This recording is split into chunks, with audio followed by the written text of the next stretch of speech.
अखेर मतदारांची दिशाभूल झालीच, गोंधळ उडालाच।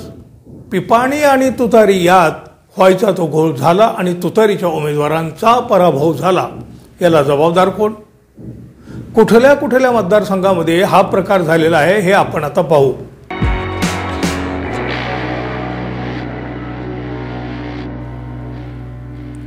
मित्रहो नमस्कार। लोकसभा निवडणुकीमध्ये शरद पवार यांच्या तुतारीला पिपाणीने मोठा झटका दिला होता बघा। तसं जर पाहायला गेलं तर तुतारी आणि पिपाणी ही दोन वेगवेगळी वाद्य आहेत, पण तरीही मतदारांचा गोंधळ या पिपाणीनं वाढला आणि हे गोंधळ उडवण्याचं काम पिपाणीने इमाने इतबारी केलेलं आहे। दोन्ही चिन्हात फरक लक्षात घेण्यात अनेक मतदार चुकले आहेत, फसले आहेत।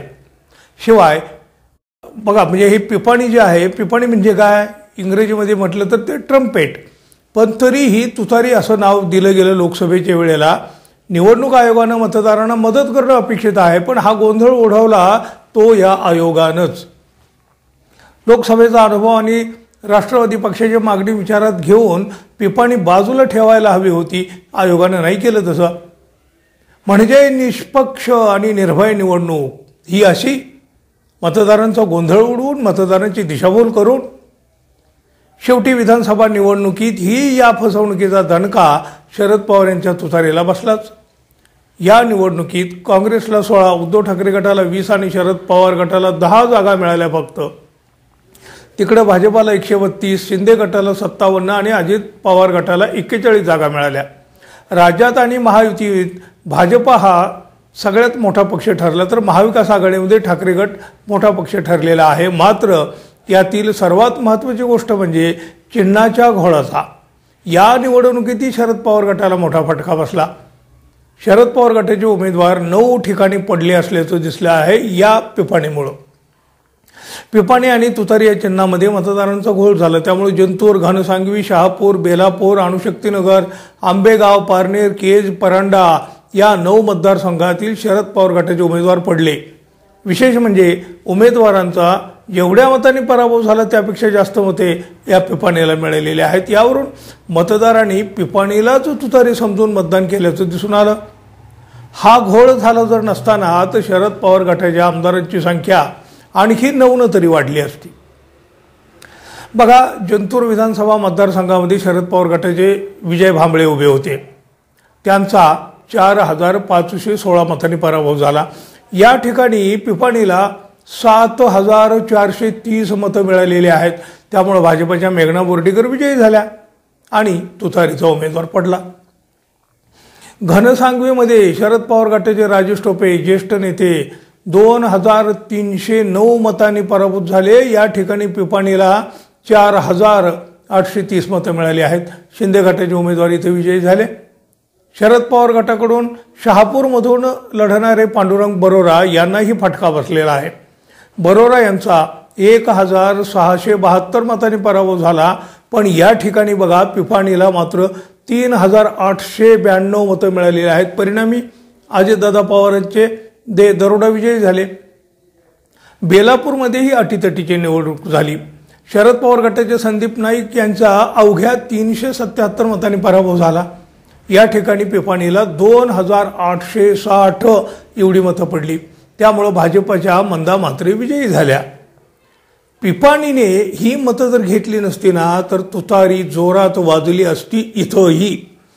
अणुशक्तीनगरमध्येही बघा एकदम इथली फाईट टफ झालेली होती। शरद पवार गटाचे फहाद अहमद यांचा 3378 मतांनी पराभव झाला। या ठिकाणी पिपाणीला 4075 मतं मिळाली आहेत, त्यामुळं अजितदादा गटाचे सना मलिक विजयी झाल्या।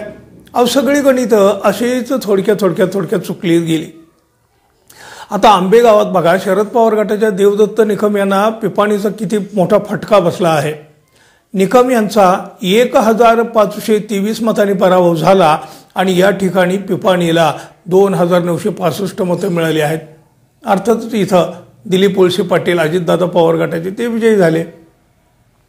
पारनेरमध्ये बघा, शरद पवार गटाच्या राणी लंके यांचा पराभव झाला। राणी लंके यांना केवळ 1526 एवढ्याच मतांनी त्यांना पराभव स्वीकारावा लागला। मात्र या मतदारसंघात पिपाणीला 3582 एवढी मतं मिळाली आहेत. त्यामुळे अजितदादा गटाचे उमेदवार विजयी झाले. इथेही केजमध्येही पिपाणीचा शरद पवार गटाला फटका बसला. पृथ्वीराज साठे यांचा 2687 मतांनी पराभव झाला. या ठिकाणी पिपाणीला 3559 मते मिळाली. या ठिकाणी भाजपच्या नमिता मुंदडा विजयी झाल्या. परंडा इथंही बघा शरद पवार गटाच्या राहुल मोठे यांचा पराभव झाला. त्यांना अवघ्या 1509 मतांनी पराभूत व्हावं लागलं. आणि बघा या ठिकाणी पिपाणीला 4446 मतं मिळाली आहेत. त्यामुळे शिंदे गटाच्या तानाजी सावंत यांचा विजय सोपा झाला. पिपाणीचा धोका नसताना तर तानाजी सावंत इथे सहज पराभूत होऊ शकले असते. निवडणूक लढवण्याचा प्रत्येकाला अधिकार आहे, पण दुसऱ्याचा अधिकार किंवा दुसऱ्याच्या अधिकाराला धक्का लावण्याचा अधिकार कोणालाही नाही ना हो.